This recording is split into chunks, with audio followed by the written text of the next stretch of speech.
금리 인상기에는 당연히 미국 증시의 흐름 역시나 중요한데, 만약에 150을 깨는 일이 발생하게 된다면 당연히 더 사면 되는 거고요. 그리고 지금 160, 170 돌파해서 180으로 갈 때마다. 선쌤 안녕하세요. 네, 안녕하세요. 휴가 마지막 날이라고 들었어요. 여기 어딘가요? 여기는 충남 금산의 모드린 베이커리 카페이고요. 저희 훈훈한 경제학교 가을 캠프 할 곳이 이곳입니다. 전체적으로 보면은 여기에서 강의를 할 거고, 이쪽에서 간단하게 케이터링 해서 가을에 진행하려고 생각을 하고 있습니다. 오늘 코스닥이 4%나 떨어졌는데 남은 8월 시장은 어떻게 보시나요? 사실 코스닥 4% 떨어진 것도 제가 지난주에 사안에서 촬영했을 때 코스닥 투자하지 말라고 했잖아요. 이게 기술적 반등에 불과하기 때문에 절대 추세 전환이 아니다. 는 코스닥이나 소형주를 투자할 장세는 아니다. 물론 최근에 코스닥이 한 3거래일 정도 오르긴 했어요. 오르긴 했지만 그거는 그저 기술적 그죠? 반등일 뿐이지, 왜냐면 7, 80%가 떨어져. 설사 투자를 하더라도 코스피의 과대낙폭한 실적주 중심으로 투자해야지 코스닥 투자할 때는 아니라는 말씀을 분명히 드렸고요. 그나마 코스피와 코스닥의 반등 차이가 난 것은, 코스피 같은 경우는 지금 SK하이닉스가 주주환원 정책을 발표를 했잖아요. 그래서 지난 화요일, 수요일에 마이너스 10% 정도 빠진 게 그나마 목요일과 금요일 이틀간, 목요일에 12%, 금요일에 2% 해서 한 4% 정도 반등을 했는데, 제가 그날 지난주 금요일에 촬영했었던 그 딱 박스권 아니잖아요. SK하이닉스 150만원 바닥으로 봤었고, 그리고 183만원을 상단으로 봤었잖아요. 150만원대에서 183만원대까지의 박스권을 한동안 이루다가 호재가 발생하게 된다면 그때 돌파가 있을. 그렇기 때문에 지금 오늘 같은 경우도 한 176만원까지 올라왔죠. 그럼 팔 때입니다. 팔고서 180만원 돌파는 저는 이번 달에는 최소한 못한다고 보기 때문에, 그래서 현재는 박스권 매매를 해야 된다. 그럼 SK하이닉스가 지금 150에서 180선 사이 박스권 안에 있는데요. 앞으로 대응을 어떻게 하면 좋을까요? 박스권 매매는 쉽죠. 150 정도로 다시 떨어지게 되면 그때 매수를 하면 되고요. 지금 애매하게 176, 178에서 사는 게 아니라는 거예요. 150으로 다시 떨어지게 되면은 그 150에서 155 사이 정도로 그냥 점씩 분할 매수를 하게 되는 거고, 만약에 150을 깨는 일이 발생하게 된다면 당연히 더 사면 되는 거고요. 그리고 지금 160, 170 돌파해서 180으로 갈 때마다 비중을 줄이면 됩니다. 그런 식으로 박스권 매매를 해야 되기 때문에 제가 150, 180을 이미 한 달 전에 말씀을 드린 그대로 그 당시에 8월 5일날 촬영했거든요. 80만원대로 갈수록 매수 물량을 줄이는 그런 방식으로 박스권 매매. 8월 5일에 제가 150에서 180 얘기했는데 오늘 21일이니까 이미 3주 전에 다 말씀을 드린 거잖아요. 그래서 그대로 매매를 하시면은 일단 8월 달은 그렇게 보낼 수가 있고, 당연히 9월 달에 또는 8월 달 잭슨홀 미팅이 얼마 남지 않아서 잭슨홀 미팅에서 금리 인하에 대한 어느 정도 시그널이 나오게 된다던가, 반대로 금리 인상을 안 할 거라는 확신적인 발언이 나오게 된다면, 그렇다면은 좀 더 긍정적으로 반응을 할 수 있겠지만, 그렇지 않다면 9월에도 여기서 크게 벗어나지 어려울 것이다. 결국에는 180에서 183만원대에서 굉장히 매물대가 많기 때문에 그것을 돌파하려면 굉장한 실적이라든지 뭔가 대단한 재료가 필요한데, 현재로서는 주주환원 정책을 발표한 거로 지금 그나마 176까지 올라온 거잖아요. 근데 어떻게 보면은 남은 호재를 다 쓴 거죠. 그렇기 때문에 실적 발표 때 어닝 서프라이즈가 나오지 않는 이상은 180 돌파는 당분간은 전 어렵다라고 보고 있고, 다만 이제 9월 실적 발표 시즌에 미국 증시에 있는 많은 반도체 기업들이 호실적을 발표하게 된다면 그때 다시 한번 AI 사이클에 대한 회의론이 불식이 되면서 그때는 박스권을 돌파할 수 있을 것으로 보고 있습니다.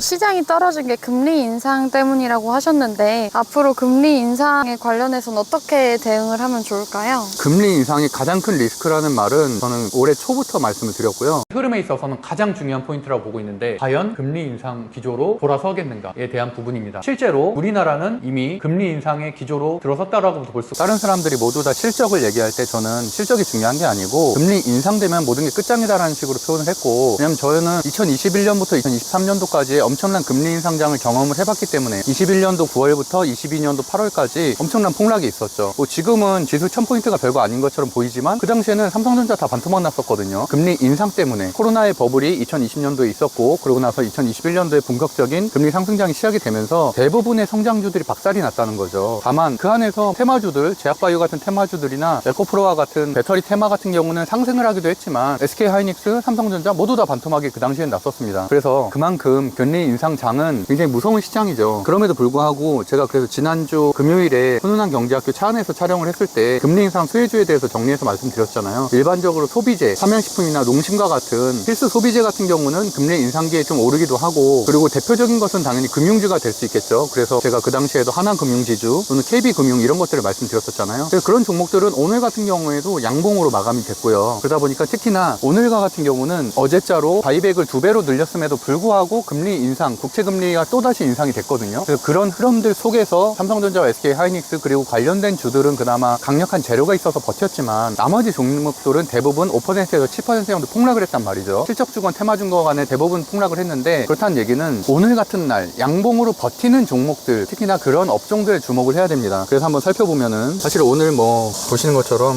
AI 전력 전송 관련된 주들도 정말 강했었던 섹터거든요. 작년에는 2025년 8월 달에 LX 일렉트릭이 3만원대 종목이 33만원까지 10배가 났던 종목이에요. 그리고 이런 섹터의 종목들은 대부분 다 10배 이상 상승을 했거든요. 그럼에도 불구하고 오늘 같은 경우는 5%, 뭐 7%, 4% 이런 식으로 빠지고 있고, 그나마 최근에 미국에 있는 바이오테크들이 강한 흐름을 보이면서 제약바이오도 좀 강한 흐름을 보였는데, 그래도 삼성바이오로는 실적이 있기 때문에 주가가 크게 빠지지 않고 오늘도 고점에는 어쨌든 약 6% 정도 상승한 흐름을 보였지만, 나머지 애들은 여전히 7%, 4%, 3% 이런 식으로 대부분 다 하락을 했고요. 반도체 장비주들도 최근에 강했었는데 오늘 7%, 7%, 8% 이런 식으로 마이너스로 마감이 됐고, 스페이스X 같은 테마주들도 다 하락을 폭락을 했고요. 원전도 크게 폭락을 했고, 조선주들도 3%에서 5% 하락, 현대차와 같은 전장도 1%에서 마이너스 3%, 로봇주들인 레인보우 로보틱스 같은 경우 4%에서 마이너스 한 2%까지 낙폭을 키워갔고, 그리고 재생에너지 쪽도 마이너스 3%에서 마이너스 8%까지 하락을 했고요. 뭐 양자 컴퓨터 이런 정도 다 하락을 했는데, 보시는 것처럼 화장품에서는 분명히 빨간 양봉이 나오고 있죠. 물론 APR 같은 게 대장주인데 APR도 최근에 굉장히 강한 흐름을 보이고 있고요. 8월 13일에는 최고점이 나오기도 했었고, 그러고 나서도 오히려 이평선을 박스권 안에서 수렴을 해가는 좋은 차트를 만들어가고 있고요. LG생활건강 플러스 2%, 실리콘투 플러스 2%, 실리콘투 같은 경우도 하락 추세선을 돌파한 강한 흐름을 보이고 있고, 보시는 것처럼 금융주 같은 경우도 KB증권 플러스 1.9%, 하나금융지주가 제가 대장이라고 말씀드렸잖아요. 하나금융지주 3.8%, 그래서 역사적 신고가까지 10%밖에 남지 않았습니다. 보시는 것처럼 차트 흐름이 굉장히 좋죠. 2025년 5만원대에서 현재 12만원대까지 2배 가까운 상승률을 보이면서 굉장히 좋은 흐름을 보이고 있습니다. 그래서 사실 저 같은 경우는 방산과 조선까지도 가치주로 판단을 해서 그 섹터까지도 넣었었는데, 오늘은 이제 방산과 조선 같은 경우 소폭 하락이 나왔지만 역시나 소비재인 화장품 그리고 금융주들은 강한 모습을 보였다. 그렇다는 얘기는 금리 인상이 본격화가 된다면 최소한 소비주와 금융주들은 상승이 추가적으로 이루어질 가능성이 높고, 나머지 오늘 폭락했었던 반도체, 로봇, 배터리 이런 종목들은 추가적인 하락할 가능성이 상당히 높다라고 해석하시면 되겠습니다. 그렇기 때문에 물론 제가 금리 인상이 본격화되기 시작하면 여러 콘텐츠들을 다시 찍겠지만, 그 전까지는 과연 금리 인상기였었던 21년도부터 2022년도, 2023년도까지는 어떤 종목들이 올랐는지 업종별 대표주들의 차트를 돌려보면서 제가 머릿속으로 어떤 식으로 금리 인상기에는 대응을 해야 될지에 대해서 고민을 하시면 좋을 것 같고요. 당연히 미국 증시의 흐름 역시나 중요한데, 미국 증시 같은 경우 다우존스, 나스닥, S&P 500, 필라델피아 반도체 지수 모두 다 신고가 흐름이거든요. 거기에 비해서 우리나라 증시는 역시나 굉장히 약세 흐름을 보이고 있기 때문에 그 부분도 충분히 고민을 하셔야 됩니다. 그러니까 제가 여러 차례 말씀드렸다시피 저도 물론 국내 주식만 8년 동안 방송을 해왔지만 미국 주식에 대해서 투자하는 방향도, 분산 투자하는 것들도 분명히 고려를 해야 될 시점이라고 보고 있고, 역시나 우리나라의 삼성전자나 SK하이닉스 실적도 잘 나오고 앞으로 미래 전망성이 있다고 하지만 코스피와 코스닥 시장이 가진 펀더멘탈 자체가 굉장히 약한 모습이라고 제가 분명히 지난주에 자세하게 설명드렸고요. 특히나 대만 가권지수, 우리나라처럼 반도체가 거의 50%의 시총의 50%에 이르는 대만의 가권지수 역시도 역사적 신고가를 4%밖에 남지 않았거든요. 그만큼 우리나라 시장만 약세인 것, 전 세계에서 약세인 것을 분명히 고민을 해보셔야 될 문제다. 우리나라 시장에 있는 모든 종목들을 다 정리하고 떠나라 라기보다는 제가 계속 반복해서 말씀드렸다시피 코스닥의 잡주들은 더 이상 설 자리가 없습니다. 그래서 그런 종목들은 올해 안에 빠르게 정리해야 되고, 당연히 코스피에 있는 실적주 대형주 중심으로 투자를 하시되 미국 주식에 대한 공부도 하셔서, 미국 주식도 제가 방송을 할 예정이니까 미국 주식에서 분산 투자하는 방법도 한번 고민해 보셨으면 좋겠습니다.